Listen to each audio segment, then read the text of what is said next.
Warta Vival, kembali lagi bersama saya Yanson hari ini di dalam Warta Bicara Warta Kalteng. Dan pada hari ini kita sudah hadir bersama narasumber kita yang tidak asing lagi buat Provinsi Kalimantan Tengah, yaitu Bapak Satriadi SE MAP, Ketua Bawaslu Provinsi Kalimantan Tengah. Selamat pagi Bapak. Selamat pagi Mas Anton. Salam sehat. Salam sehat. Apa kabar Bapak? Alhamdulillah baik semua. Wow, Steve.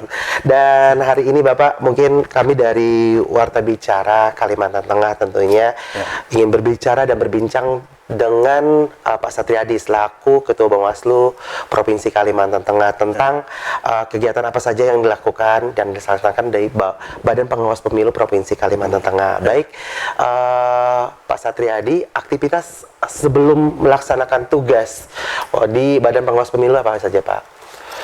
Keseharian maksudnya. Iya, keseharian ya, Bapak selama ini. Santai lah saya kira, kan sama seperti ya bapak-bapak yang lain.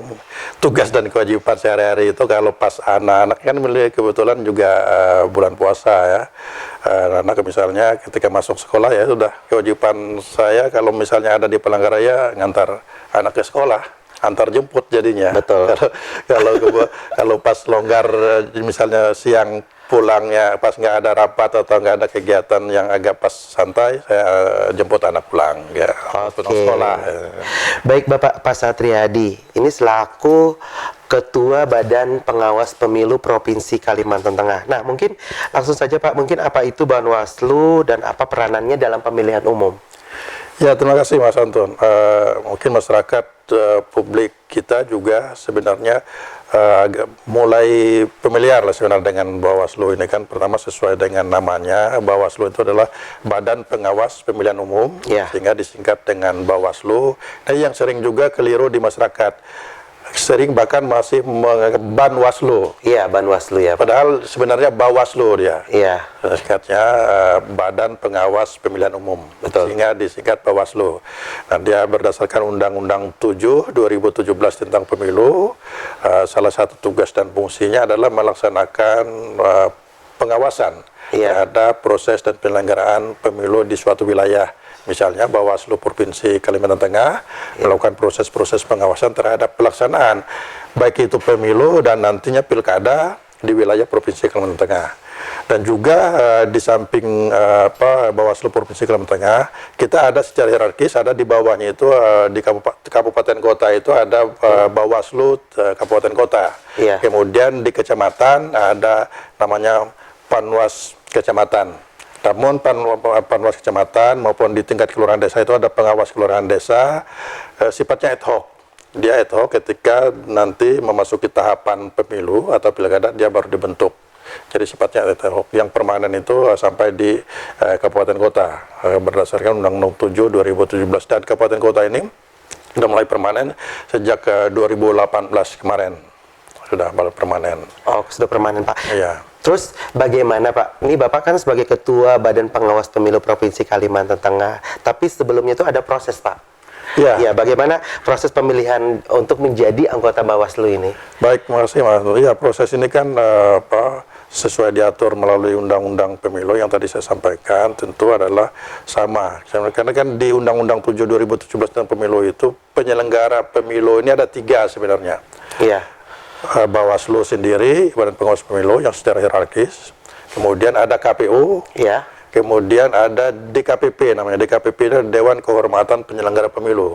DKPP ini lebih pada dia adalah semacam lembaga yang mengawasi dua lembaga ini, KPU dan Bawaslu, secara etiknya. Misalnya ada pelanggaran etik yang dilakukan. Kata Bapak tadi ada DKPP ya? Ada DKPP. Nah, DKPP ini fungsinya apa Pak?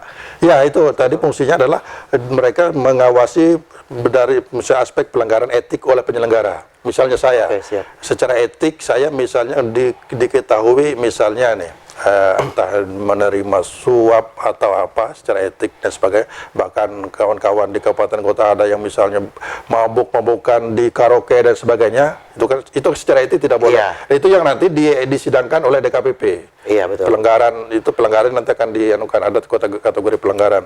Itu DKPP yang DKPP yang berhak untuk memberikan sanksi ya Pak. Fungsinya memang sesuai namanya Dewan Kehormatan Penyelenggara Pemilu. Dia menjaga marwah dan kehormatan penyelenggara ini, Baik. Bawaslu dan KPU. Setelah seleksi Bapak sudah Nah, terus- jadi prosesnya mungkin Mas Anton, ya, kami juga duduk di sini adalah melalui proses tahapan seleksi. Betul. Ada beberapa persyaratan, baik persyaratan secara administrasi, normatif kan ijazah dan Betul. sebagainya. Persyaratan umum itu kan minimal kalau provinsi itu mungkin masyarakatnya ada yang berminat mau nantinya ikut Bawaslu provinsi, minimal usia 35 tahun provinsi. Minimal. Sarjana S1 misalnya, itu standar umum. Persyaratan. Persyaratan lain kan tentu ada akan ada proses-proses seleksi Kesehatan, nantinya. psikologi, yang ya. harus dilewati itu psikologi, kesehatan, administrasi, kemudian juga pengetahuan terkait dengan kepemiluan, hukum tata negara, Pancasila dan sebagainya. Itu proses itu seleksi itu nanti juga itu kan juga sebelum itu juga dibentuk tim seleksi namanya. Betul. Tim seleksi ini, tim sel ini yang menyeleksi dalam proses itu sampai nanti terpilih. Kami ini kan di provinsi ini ada 5. Iya. Ada 5 keanggotaan. Kemudian proses pemilihan ketua itu diserahkan ke anggota yang terpilih si pleno melalui rapat pleno. Siap. Hampir sama dengan proses yang kawan-kawan KPU juga seperti itu sebenarnya. Prosesnya juga ada sama, proses ya? mekanisme seleksi juga. Oke, setelah sudah terpilih, nah mungkin bisa Bapak jelaskan juga apa saja tugas dan tanggung jawab dari Badan Pengawas Pemilu dalam mengawasi dan menjalankan dalam pemilihan umum nantinya, Pak. Ya, sesuai dengan amanat undang-undang, karena kita ini kan sebagai penyelenggara sebenarnya yang tunduk dan patuh terhadap koridor hukumnya sudah ada baku. Apa yang menjadi tugas, kewenangan dan tanggung jawab juga. Di antaranya memang adalah kita menangani pertama melakukan proses-proses pengawasan terhadap tahapan dan proses pemilu. Kedua adalah menangani pelanggaran. Iya, betul. Pelanggaran pemilu, kemudian nanti adalah juga menangani sengketa pemilu maupun pilkada. Nah, dalam proses melakukan pengawasan kan jelas itu, kita melakukan proses terhadap proses tahapan baik itu yang dilaksanakan oleh peserta, partai politik dan calon legislatif lainnya, dan proses pemilu dan sebagainya. Nah, kita juga diberikan kewenangan untuk melakukan penindakan. Proses penindakan ini kan ada 2 juga sebenarnya. Penindakan ini apabila Terhadap ada pelanggaran. iya. Proses pelanggaran misalnya contoh Mas Anton ketika ada pelanggaran yang dilakukan oleh peserta, bisa calon legislatifnya, kemudian juga yang misalnya yang marak misalnya adalah misalnya kampanye di tempat ibadah misalnya. Tapi pada saat masuk masa kampanye, atau yang umum itu misalnya sering kita kan money politik misalnya, itu kan ada, termasuk juga pelanggaran ini kan ada beberapa jenis, misal pelanggaran terkait dengan pidana. Kalau money politik itu sudah kategori pidana pelanggarannya. Kemudian ada pelanggaran yang sifatnya pelanggaran administratif. Pelanggaran administratif itu bisa dilakukan oleh kawan-kawan penyelenggara KPU misalnya. Secara administrasinya ada penyimpangan. Kemudian ada pelanggaran terhadap peraturan perundangan lainnya. Dalam ini yang umum itu adalah netralitas ASN, TNI, Polri. Iya. Nah, kita juga banyak menangani pelanggaran yang dilakukan oleh rekan-rekan ASN. Nah, itu betul sekali, Bapak. Dan itu yang juga ini, sering terjadi di diberikan dalam kewenangan. pemilihan Ya. umum. Terus prosedur mendapatkan masuk sampai penindakan penanganan pelanggaran itu sebenarnya ada 2 sebenarnya kita bisa dilakukan melalui temuan sendiri yang dilakukan oleh Bawaslu melalui proses pengawasan tadi, juga melalui laporan masyarakat. iya. Nah, dan yang tadi misalnya terkait dengan ASN itu biasanya banyak kita adalah melalui laporan masyarakat Iya. di media sosial dan sebagainya. Like status saja sekarang ASN Betul. sudah nggak boleh. Nggak boleh, Pak. Nggak boleh itu. Nah, Di itu media yang sosial. laporan itu yang diinikan. Iya. Sedikit masuk ke kita ya kita proses lah itu. Terus selama ini Bapak kan sudah terpilih menjadi Ketua Bawaslu Provinsi Kalimantan Tengah. Nah, mungkin selama ini tantangan apa saja yang memang Bapak sudah dapatkan di lapangan? Bisa ceritakan begitu? Ya, sebenarnya juga setiap kalau kami meyakini setiap aktivitas apapun tentu ada tantangan yang dihadapi. Betul sekali. Tantangan yang dihadapi pertama adalah terlebih Bawaslu ini dari namanya saja sudah badan pengawas pemilu. Iya. Yang secara kadang-kadang orang itu kan setelah pikiran ya ketika ada yang mengawasi, tentu yang diawasi ini merasa tidak nyaman. Betul. Nah, itu kan juga bagian dari tantangan kita seakan-akan kita melakukan pengawasan itu seakan-akan mencari kesalahan. Padahal pada prinsipnya adalah sesuai fungsinya. Jadi Bawaslu ini memastikan bahwa proses baik itu penyelenggaraan dan pelaksanaan pesta demokrasi ini berjalan sesuai dengan asas adilnya, berjalan sesuai dengan koridor hukum yang sudah ada. Jadi itu, kita ini kan sebenarnya lebih pada semacam kalau di olahraga itu kan wasit yang memastikan bahwa permainan ini berjalan sesuai aturan main yang ada. Betul, Pak. Nah itu sebenarnya yang menjadi tugas dan fungsi Bawaslu itu. Sehingga saya kira ini yang tantangan bagi kita. Ada semacam dalam tanda petik itu resisten juga bagi peserta. Ya. Iya. Terus begini Bapak, selain Badan Pengawas Pemilu, nah juga kita juga pasti menyampaikan kepada masyarakat untuk bisa berpartisipasi. Nah, gimana cara kita dari Bawaslu untuk memberikan informasi itu kepada masyarakat, untuk memberikan informasi atau berpartisipasi membantu Bawaslu untuk mengawasi pemilihan umum itu. Terima kasih Mas Anton. Ya, ini juga ini yang selalu konsen kita karena gini. Kita memang memerlukan, kita sadar, Bawaslu ini sadar memang harus membutuhkan atau memerlukan partisipasi publik seluas-luasnya dalam proses pengawasannya. Karena kita sadar, Bawaslu Provinsi saja, contoh misalnya Kalteng aja, kita hanya 5 orang komisionernya, tentu dibantu jajaran kesekretariatan. Yang menjaga wilayah Kalimantan Tengah ya tidak mungkin. Kemudian ada di kabupaten kota itu, kita tekan ada 1 kota dan 13 kabupaten. Kalteng ini. Hanya Kabupaten Kapuas dan Kabupaten Kota Waringin Timur yang komisionernya 5. Iya, karena mungkin penduduknya lebih besar ya Pak? Ya, karena pertimbangannya adalah jumlah pemilih atau jumlah penduduk. Yang lainnya sisanya 3. Tentu sangat terbatas. Iya. Kemudian lagi kita ditambah, meskipun ada di tingkat kecamatan itu kan hanya 3. Pengawas di tingkat kecamatan hanya 3 orang. Nanti di pengawas kelurahan desa itu hanya 1. Bayangkan misalnya kita mengawasi di sini, di sananya bisa ada pelanggaran dan sebagainya. Nah inilah yang tadi pertanyaannya, kita sangat memerlukan bagaimana partisipasi publik, partisipasi masyarakat untuk bersama-sama, ayo kita awasi proses pemilu ini. Paling tidak adalah misalnya menyampaikan informasi ke kami. Betul. So, kami misalnya ketika kami mengawasi di titik A, misalnya kemudian ada potensi pelanggaran, kedugaan pelanggaran di titik B, kebetulan kita tidak ada di sana, jadi informasi itu yang sampaikan masyarakat ke kita. Misalnya setidaknya gini, ini juga berkorelasi hal yang positif juga. Setidaknya ketika publik ini tingkat partisipasi publik itu luas dan antusias untuk melakukan pengawasan itu, potensi pelanggaran itu bisa diminimalisir. Orang mungkin akan mikir nih, akan secara terbuka, vulgar misalnya melakukan pelanggaran, baik itu pelanggaran terhadap kampanye atau termasuk money politik misalnya. Ketika ada masyarakat ya ada. Nanti kita apalagi sekarang era digital, Mas Anton. Betul sekali. Sedikit-sedikit misalnya di video viral, itu bisa bahaya karena pidana itu kalau money politik itu ancamannya pidana. Nah, itu juga yang kita harapkan, kita publik ini partisipasi masyarakat untuk itu. Termasuk kemarin termasuk yang tadi juga saya katakan, kita justru banyak misalnya mendapatkan informasi dan bahkan laporan dari masyarakat terkait dengan netralitas misalnya, ASN.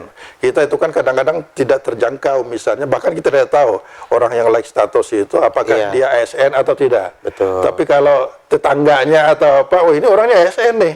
Kenapa dia like status terhadap calon, baik itu calon anggota DPR, calon anggota legislatif maupun DPD, atau bahkan nanti misalnya ada calon presiden, dia like, atau apalagi ada semacam ajakan, oh pilihlah ini orangnya bagus, itu sudah pelanggaran netralitas ASN. Nah, itu yang sering kita mendapatkan informasi dan masukan dari publik. Nah, itulah saya kira bentuk-bentuk pengawasan partisipatif oleh masyarakat yang kita harapkan ini sangat bermanfaat bagi kita. Ya, nah sekarang ini juga apakah ada inovasi atau program terbaru dari Bawaslu dalam menjalankan tugas ini Pak, mungkin? Seperti yang Bapak sampaikan tadi. Ya, betul. Era sekarang memang periode kita sekarang itu kan, kalau kemarin kita lebih banyak periodenya lebih banyak pada proses pengawasan, penindakan. Nah, sekarang memang di pimpinan pengurusan periode yang sekarang itu lebih kita mengarahkan ke proses pencegahan terhadap potensi pelanggaran. Nah, sehingga kita menguatkan untuk pencegahan itu sosialisasi terkait dengan misalnya apa yang boleh dan tidak boleh tadi. Tapi saat ini sudah dilakukan, Pak? Sedang berjalan. Karena ketika tidak dalam proses tahapan sekalipun, Bawaslu ini tetap melakukan, pertama adalah memang Tentu untuk itu kita harus kuat nih, kuat dalam arti pemahaman. Kita melakukan BIMTEK, rakor dan sebagainya untuk penguatan kapasitas. Kemudian juga kita tadi itu yang tadi kita semacam menurut kita adalah inovasi lah boleh dikatakan. Tadi terkait dengan misalnya bagaimana merangkul dalam tanda petik publik dalam dalam pengawasan partisipatif. Kita sudah berjalan, misalnya kita melakukan semacam sosialisasi ke tokoh-tokoh masyarakat, tokoh agama, bahkan kita juga sudah mencatatkan misalnya Bawaslu goes to kampus, Bawaslu goes to school. Yang sasaran kita, target kita misalnya pemilih pemula nih, kalau yang di sekolah. Kan anak-anak yang kelas 3 itu kan, kelas 3 SMA misalnya, itu kan potensi mereka adalah pemilih pemula nih. Yang perlu menurut kita juga bukan hanya mereka paham bagaimana cara mencoblos, tapi juga mereka paham terkait dengan misalnya tadi itu ada pelanggaran, ada yang mana yang boleh dan tidak sebagainya, hak-hak mereka sebagai warga negara juga tahu. Nah, itu yang sasaran kita di target pemilih pemula nih, termasuk yang di kampus. Kita juga sudah beberapa kali sudah masuk Ghost to kampus, termasuk misalnya kita juga sudah melakukan kerjasama dengan kampus melalui MOU dan sebagainya dengan kampus-kampus, beberapa kampus-kampus sudah kita lakukan untuk bagaimana tadi itu capaiannya, bagaimana kita melakukan program itu untuk tadi itu pengawasan partisipatif publik itu tadi. Jadi itu yang memang terus kita lakukan di masa tahapan maupun di luar masa tahapan. Nah, tadi kan Bapak sudah menyampaikan inovasi dan program, mungkin kerjasama MOU dan lain sebagainya, Pak. Nah, bagaimana juga dari Bawaslu ini memastikan bahwa pemilihan umum itu berjalan adil dan demokratis? Ya, itu yang memang jadi semacam target besar kita. Dan itu adalah tantangan ya, Pak? Tanggung jawab besar kami di Bawaslu memastikan itu yang tadi saya sampaikan, bagaimana supaya ini bisa pertama kan pemilu sesuai dengan asasnya jujur, adil dan sebagainya itu bisa terlaksana prosesnya, dan ini kan pesta demokrasi. Masyarakat kita bisa menikmati karena istilahnya karena pesta ini bukan masyarakat kita justru masa ketakutan. Itu pertama dulu. Jadi kita memastikan itu kemudian dengan itu tadi setiap pihak yang berkontestasi ini adalah melaksanakan dan tertib terhadap regulasi dan aturan yang ada. Itu dulu, sehingga tugas dan tanggung jawab kita untuk memastikan itu ketika ada yang mulai menyimpang dan mulai melanggar, maka kita ini kan kita tegur ke potensi yang menjadi pelanggaran, ya kita tindak. Jika ada pelanggaran, tindakan apa saja yang dilakukan? Tentu ya tindakan tadi, proses penindakan itu kan melalui proses-proses tentu kita menggali itu, melakukan kajian, investigasi dan sebagainya, kemudian cukup bukti baik formal maupun materialnya cukup. Proses itu tentu kita kan sudah ditentukan ada pasal-pasalnya nanti pelanggarannya. Kalau tadi pelanggaran yang berkenaan dengan pelanggaran pidana, itu tentu kita bekerja sama dengan ini yang tadi ingin sampaikan, kalau terkait dengan pidana, prosesnya nanti dibahas bersama dengan ada yang namanya Sentra Gakumdu. Sentra Gakumdu ini adalah sentra penegakan hukum terpadu yang di sana melibatkan kepolisian dan kejaksaan. Nah, Gakumdu kita sudah terbentuk, ada dari unsur kepolisian dan unsur kejaksaan. Jadi tadi kalau misalnya ada bahwa pelanggaran ini adalah terkait dengan pelanggaran pidana, kita bahas melalui Gakumdu, sehingga itu mempercepat proses-proses sampai nanti di pengadilan. Ini itu kita sudah ini. Insya Allah nanti lusa tanggal 11 ini kita juga akan secara detail MOU dengan Polda. Polda terkait dengan semua hal, bukan hanya Gakumdu, semua berkenaan dengan misalnya saling berbagi informasi terkait dengan potensi kerawanan, pelanggaran dan sebagainya nantinya. Terus selama ini mungkin bagaimana hubungan antara Bawaslu dengan lembaga pengawas pemilihan umum yang berada di negara lain? Ya, kalau terkait dengan hubungan antar negara antar negara, Bawaslu itu ada semacam, saya lupa persis namanya, dia keanggotaan, jadi ada semacam forum lembaga pengawas pemilu itu, ya tentu tiap negara itu kan berbeda namanya, dan sebagainya. Itu ada melakukan pertemuan rutin setiap tahun, itu selalu ada semacam pertemuan itu. Jadi Bawaslu itu masuk ke anggotaan itu. Kalau seingat saya tahun kemarin atau 2020 kemarin kita juga tuan rumah sebenarnya terkait dengan forum lembaga, semacam lembaga pengawas atau pemantau pemilu di seluruh dunia itu ada. Tuan rumahnya di Kalimantan Tengah. Kita bukan Indonesia. Indonesia. Oh, Indonesia. Dan terkait dengan hubungan antar negara itu langsung ke Bawaslu RI-nya. Jadi Bawaslu RI-nya nanti yang menjadi kegiatan-kegiatan itu, Yang hubungan itu ke ya. tiap provinsi gitu ya. Iya, kita hanya supporting sifatnya. Oh, gitu. Baik, Pak Satriadi, ini mungkin Bapak harapannya nanti dalam pemilihan buat calon yang akan dipilih nantinya gimana? Harapan Bapak sebagai Ketua Badan Pengawas Pemilu Provinsi Kalimantan Tengah dalam menghadapi pemilihan umum nantinya. Ya tentu saya kira harapan Bawaslu sama juga dengan harapan publik secara keseluruhan, bahwa publik Indonesia maupun secara khusus ada Provinsi Kalimantan Tengah, bahwa pertama tentu adalah pelaksanaan pemilu 2024 yang insya Allah dilaksanakan pada 14 Februari 2024 bisa berjalan sesuai dengan asasnya, jujur, adil dan sebagainya itu, jujur, adil, kemudian juga langsung umum, bebas dan rahasia tadi tercapai. Itu pertama. Yang kedua adalah tentu selaku Bawaslu kita adalah bagaimana bisa potensi pelanggaran dan sebagainya itu bisa diminimalisir.